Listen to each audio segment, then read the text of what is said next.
실장입니다. 이번 장에서는 사용자의 시선을 사로잡고 흥미를 유발하는 인터랙티브 로그인 폼을 만들어보며 웹 개발에 필요한 기술들을 실습해 보도록 하겠습니다. 인터랙티브 로그인 폼은 단순한 기능 구현을 넘어서 사용자에게 즐거운 경험을 제공하는 것을 목표로 합니다. 움직이는 눈동자를 통해 사용자의 입력에 반응하는 캐릭터를 만들어보고 단순한 로그인 과정을 재미있고 기억에 남는 경험으로 변화시켜 보도록 하겠습니다.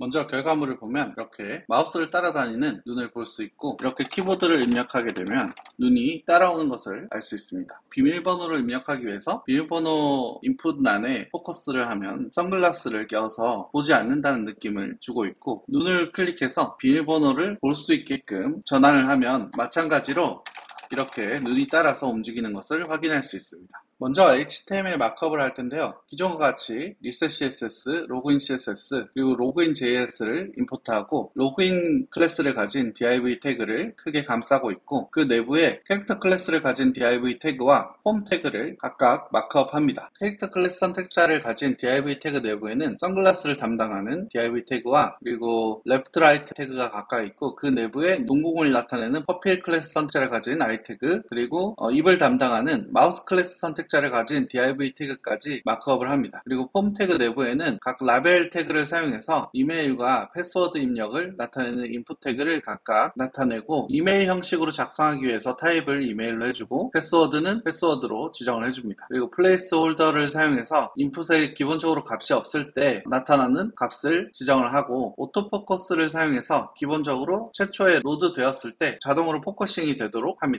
required 속성을 사용해서 각 값들은 모두 필수 값으로 사용하도록 하고, 맥스랭스를 사용해서 40자 이상은 작성할 수 없도록 합니다. 그리고 i 태그를 각각 부여해서 아이콘을 나타낼 텐데요. i 태그의 용도가 최초에는 이탈릭체를 만들기 위함이었는데요. 스타일을 HTML 태그로 나타내지 않게 되어 스타일 시트로 분리되었기 때문에 i 태그 같은 경우에는 아이콘 폰트의 등장과 함께 용도가 변경 및 확장되었습니다. 그리고 버튼 태그는 기본적으로 타입 서밋으로 하여 버튼 태그를 클릭하게 되면 폼이 제출되도록 합니다. 이제 CSS를 작성해 볼 텐데요. 캐릭터셋 UTF 파일로 인코딩을 나타내고 icons.css 파일을 따로 분리하여 RCN 클래스를 따로 관리해서 기본적으로 인라인 요소인 i태그에 디스플레이 블록 속성을 부여하고 넓이 높이를 각각 부여합니다. 그리고 백그라운드 사이즈와 백그라운드 포지션을 미리 부여를 해놓고 각 아이콘 클래스에 RCN 메일, RCN I 이런 클래스가 붙었을 때 백그라운드 이미지만 교체해주는 방식으로 진행을 합니다. 이렇게 하면 통합적인 클래스는 하나로 관리를 할 수 있고, 확장에는 이렇게 열려서 확장을 조금 더 고려한 유틸리티 클래스 용법으로 작성을 해볼 수 있겠습니다. 기본적으로 루트에 프라이머리 컬러, 후버 컬러, 텍스트 컬러를 각각 변수로 지정을 하고, HTML 바디 넓이와 높이를 100%로 지정을 합니다. 그리고 바디 태그에는 디스플레이 플렉스, 저스티파이드 콘텐트 센터, 얼라인 아이템즈 센터로 부여를 해서 바디 바로 아래에 있는 로그인 태그 같은 경우 화면 정중앙에 위치하도록 부여를 합니다. 그리고 패딩을 0.5em으로 부여를 해서 아무리 화면이 이렇게 줄어도 바디 태그에 있는 0.5em에 의해서 여백을 어느 정도 보장을 해줍니다. 그리고 백그라운드 속성을 사용해서 웹P 이미지로 배경을 설정을 하고, 그리고 노 리피트 센터 커버로 항상 백그라운드가 화면 크기와 상관없이 가득 채워지도록 합니다. 그리고 로그인 클래스를 가진 div 태그를 선택해서 넓이를 25em으로 지정하고 맥스 위드스를 100%로 지정해서 기본 넓이는 25em으로 두고, 많이 작아졌을 때도 화면이 25em으로 고정되지 않고 맥스 위드 속성에 의해서 반응형에 대응이 되도록 합니다. 그리고 백그라운드 컬러와 백그라운드 백드롭 필터 속성을 부여를 했는데요. 이는 뒤에 배경이 비치게끔 스타일을 부여하는 건데요. 조금 더 블럭 값을 픽셀을 낮추게 되면 점점 더 배경이 보이게 되고, 한 2픽셀 정도 하면 마치 유리창 너머로 배경을 바라보는 것처럼 약간 흐려지게 되고, 조금 더 값을 올리면 완전히 불투명 효과처럼 바뀌게 됩니다. 그래도 색감 정도가 뒤에 보이는 것을 알 수 있죠. 그리고 보더 레디어스 1em을 지정해서 모서리를 둥글게 표현을 합니다. 폼 라벨 태그에 디스플레이 블록과 포지션 렐러티브를 부여를 하고, 그 라벨 태그 내부에 RCN 클래스를 가진 i 태그들의 포지션 앱솔루트와 라이트 1em을 부여해서 우측에 위치를 하도록 합니다. 그리고 트랜스폼 트랜슬레이트 3D를 사용해서 Y축만 마이너스 50% 하고 탑 값이 50%이기 때문에 상하 정중앙에 위치하도록 할 수 있습니다. 그리고 오퍼시티 0.4로 두고 나중에 포커스를 했을 때 오퍼시티 0.8로 해서 지금 포커스 안 됐을 때 약간 흐려 보이다가 포커스 하게 되면 액티브한 색상을 가질 수 있도록 작성을 합니다. 기본적으로 인풋 태그에 디스플레이 블락과 넓이 100%, 마진, 패딩 이렇게 부여를 각각 하고 보더 속성을 사용해서 외곽선을 그리고 보더 레디어스를 사용해서 모서리를 둥글게 처리를 합니다. 박스 모델을 살펴보면 위아래로 마진 영역이 주황색으로 표시가 되고 있고 패딩 영역이 초록색으로 표시가 되고 있습니다. 그리고 인풋에 플레이스 홀더 속성이 부여가 되어 있는데요. 플레이스 홀더 속성의 컬러 값을 AAA로 지정을 해서 인풋 값에 값이 비워져 있을 때의 기본 텍스트의 컬러를 지정합니다. 버튼 태그에 넓이를 100%로 부여하고 패딩, 보더 레디어스, 백그라운드 컬러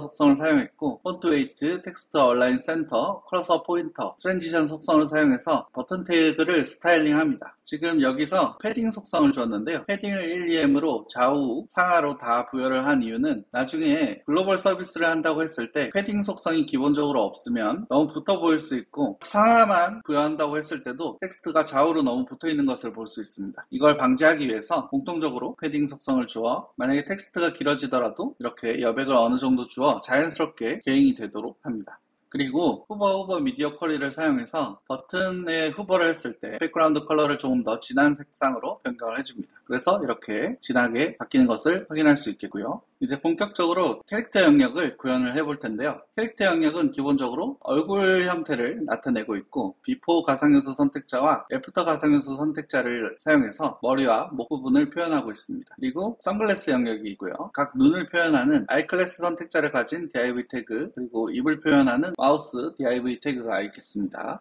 우선 캐릭터 클래스 선택자에 대해서 포지션 렐러티브를 부여하고 넓이를 7em, 높이를 6em, 그리고 마진 속성, 그리고 백그라운드 컬러를 커런트 컬러로 사용을 했는데요. 이는 컬러 값을 그대로 사용을 합니다. 그래서 커런트 컬러 값이 노란색으로 표현이 되고 있고 백그라운드 이미지 속성을 사용해서 적절히 리니어 그라디언트를 부여해서 약간은 입체감이 있도록 얼굴을 표현합니다. 그리고 보더 레디어스를 사용해서 전체적으로 둥글게 표현을 해야겠죠. 그래서 얼굴이 이렇게 완성이 됩니다. 그리고 전체적으로 약간 입체감이 보여지죠. 그림자를 살짝 부여를 한 거예요. 그리고 캐릭터의 비포 가상요소 선택자와 애프터 가상요소 선택자를 사용해서 머리와 목 부분을 구현을 할 텐데요. 일단 좌우 정중앙에 오기 위해서 레프트 속성과 트랜스폼 속성을 사용해서 정중앙으로 만들고 백그라운드 컬러는 그대로 상속을 받아서 사용하게 됩니다. 그리고 머리 부분 먼저 구현을 하게 되면 탑에서 마이너스 1EM을 지정을 해서 높이 1EM을 부여한 머리 부분을 완성할 수 있겠고 넓이를 3EM으로 주고 보더 레디어스로 스타일링을 해줍니다. 목 부분도 마찬가지로 애프터 가상요소 선택자를 사용해서 버텀 기준에서 아래로 내려가도록 하고 높이 1EM과 넓이 4EM 정도를 부여합니다. 그리고 백그라운드 이미지로 리니어 그라디언트와 보더 레디어스는 동일하게 약간 입체감을 부여하면서 둥글게 표현을 합니다. 우선 이렇게 얼굴 부분을 전체적으로 다 완성을 했다면 이제 눈과 입과 선글라스를 구현을 하면 되겠죠. 눈 부분부터 먼저 구현을 하게 되면 디스플레이 플렉스로 얼라인 아이템 센터, 저스티파이 콘텐트 센터를 부여해서 현재 커런트 컬러를 흰색으로 지정을 하고 눈을 먼저 그려주고 그 내부에 퍼필이라는 클래스 선택자를 사용해서 동공을 그려줍니다. 이 부분 같은 경우는 탑에서 2.7em 그리고 레프트에서 50%, 트랜스폼을 마이너스 50%에서 구현을 하고 넓이와 높이를 각각 부여한 다음 보더 그리고 보더 버텀 컬러를 커런트 컬러로 지정을 합니다. 마지막으로 선글라스를 구현을 할 텐데요. 선글라스 영역은 기본적으로 오퍼시티 0으로 보이지 않도록 하고 자바스크립트를 사용해서 특정 클래스가 붙었을 때 오퍼시티 1로 변경을 해줄 것입니다. 트랜스폼 속성을 사용해서 왼쪽에서 약간 오른쪽으로 나타나는 느낌을 부여를 할 테고 디스플레이 플렉스와 얼라인 아이템 센터, 저스티파이 콘텐트 센터를 사용해서 스타일링 해줍니다. 그리고 선글라시스 div 태그 내부에 선글라스라는 각각의 클래스가 있을 텐데요. 넓이, 높이를 부여하고 백그라운드를 사용해서 선글라스의 눈알을 표현합니다. 그리고 비포 가상요소 선택자에는 안경테를 나타내기 위해서 마이너스 0.2em 그리고 높이 0.2em 정도를 부여해서 위쪽 안경테 라인을 그려줍니다. 보시게 되면 이쪽에는 안경테 라인이 나타나고 각 안경알을 만들어 주었습니다. 그리고 만약에 클로즈 클래스 선택자가 붙는다면 그리고 클로즈 하프라는 클래스가 붙는다면 이 선글라시스에 오퍼시티 1로 화면에서 나타나도록 하고 약간 왼쪽으로 치우쳐져 있던 트랜슬레이트 X 속성을 변경을 해서 부드럽게 왼쪽에서 오른쪽으로 등장하며 나타나도록 합니다. 그리고 클로즈 클래스가 붙었을 때 마우스 클래스 선택자는 보더 레디어스 값을 변경해서 장난기 있는 모습에서 진지한 느낌을 주고 있습니다. 클로즈 하프 클래스 선택자가 붙었을 때 선글라시스의 선글라스들은 마진 속성과 백그라운드를 트랜스페런트로 해서 안경 아래 색상을 없애버려서 일반 안경을 쓰는 것처럼 나타내고 마진 속성을 사용해서 안경 알끼리의 여백을 부여를 합니다. 이렇게 나타낼 수 있겠고요.